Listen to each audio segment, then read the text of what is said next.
Alcatraz. The Rock. A fortress prison rising from the icy waters of the San Francisco Bay, designed to be utterly inescapable. For nearly 30 years, it held America's most notorious criminals, a place where hope went to die. But on the morning of June 12, 1962, the impossible happened. 3 men were gone. Vanished. The only things left in their beds were chillingly realistic dummy heads. This is the story of the escape from Alcatraz, a mystery that has captivated the world for over 60 years. Did Frank Morris, John Anglin, and Clarence Anglin pull off the greatest prison break in history?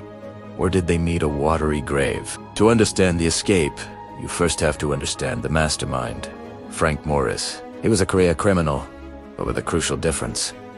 An IQ rumored to be in the genius range. He was a quiet, calculating man who had successfully escaped from other prisons before. His accomplices, brothers John and Clarence Anglin, were seasoned bank robbers.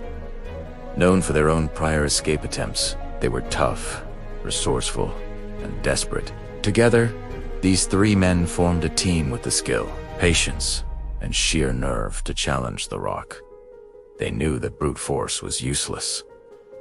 This escape would have to be a masterpiece of ingenuity. Their plan began to take shape in late 1961. The key was a series of unsupervised utility corridors that ran behind their cells. The problem: getting through the concrete walls. Their tools were makeshift and astonishingly simple. Spoons stolen from the mess hall, an old fan motor taken from a vacuum cleaner to craft a drill, and even metal nail clippers. Night after night, during the prison's designated music hour, they worked. The sound of an accordion playing masked the noise of their chipping and drilling. A slow, painstaking process of creating an opening just large enough to squeeze through. But how did they hide their work from the guards' nightly inspections? They crafted fake vent covers out of painted cardboard. In the dim light of the cell block, these forgeries were indistinguishable from the real thing. This was just the first part of their brilliant deception. The most iconic element of their plan was yet to come. They needed a way to fool the guards during the nighttime head counts, buying them precious hours to make their escape. This is where the famous dummy heads come in. Over several months, in the prison's workshop, they pieced together these decoys. They used a mixture of soap, wax, concrete dust, and toilet paper to create lifelike masks. Then, they took hair from the prison barbershop floor to give them an even more realistic appearance. They painted them with flesh-tone colors from art kits they managed to acquire. Imagine the scene. Tucked into their bunks, under the blankets, these silent, eerie faces stared up at the ceiling, fooling guard after guard who peered into the cells, thinking the men were fast asleep. While the decoys were being perfected, the team was also working on their escape vessel. They knew they couldn't swim the frigid, treacherous 1.5 miles to shore. The currents were too strong, the water too cold. So, they decided to build a raft. They managed to steal, stitch, and glue together more than 50 standard-issue raincoats. They vulcanized the seams, using heat from nearby steam pipes, creating airtight pontoons. They even fashioned wooden paddles and a small concertina-like accordion to serve as a bellows for inflating it. The night of June 11th, 1962, was good. The weather was foggy and the bay was choppy. It was now or never. After the final head count around 9:30 p.m., they placed the dummy heads in their beds, pulled the blankets up, and squeezed through the holes they had so carefully dug in their cell walls. They climbed into the dark, dusty utility corridor, a space no guard had entered for years. From there, they navigated a maze of pipes and conduits, climbing up to the roof of the cell block. On the roof, they were exposed. They had to move silently, avoiding the searchlights that swept across the prison yard. They made their way to a ventilation shaft, pried it open, and slid down a 50-foot pipe to the ground, landing near the prison's shoreline. Another inmate, Alan West, was supposed to join them. He had been part of the planning from the beginning, but on the final night, he couldn't get his vent cover off in time. By the time he finally broke through, the others were gone. He was left behind.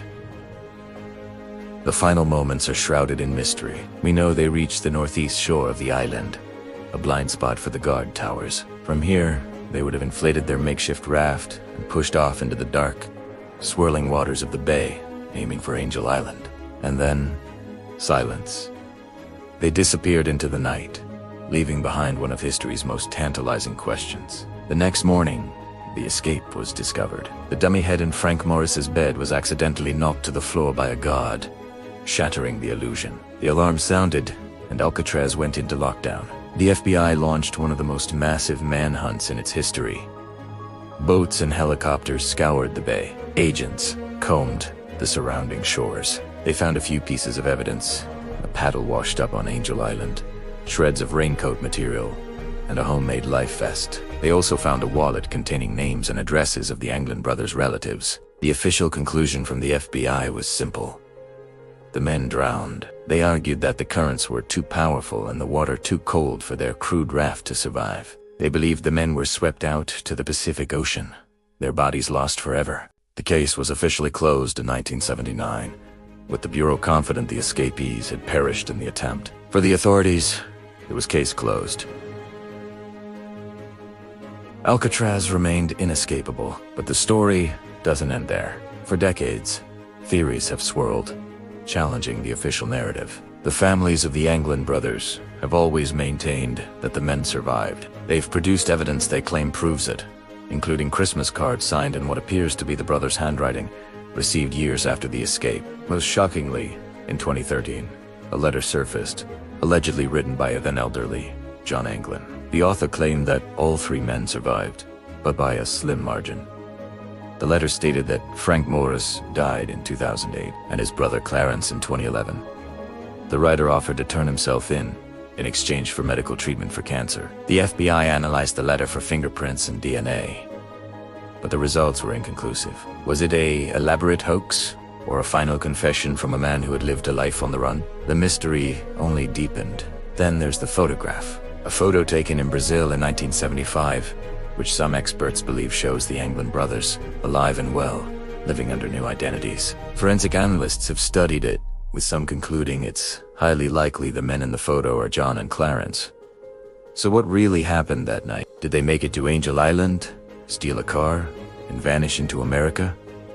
Did they get help from accomplices on the outside? Or did the cold, dark bay claim them, just as the FBI believes? Today, the cells of Morris and the Anglins are a centerpiece of the Alcatraz tour. You can see the fake vent covers, look into the dark holes they crawled through, and feel the chilling ambition of their plan. The story of the 1962 escape is more than just a prison break. It's a testament to human ingenuity and the unquenchable desire for freedom. It's a mystery that endures because, in the end, we all want to believe that the impossible can sometimes be possible. They were never found, dead or alive, leaving their fate to be debated forever. Thank you for joining us on this journey back to Alcatraz.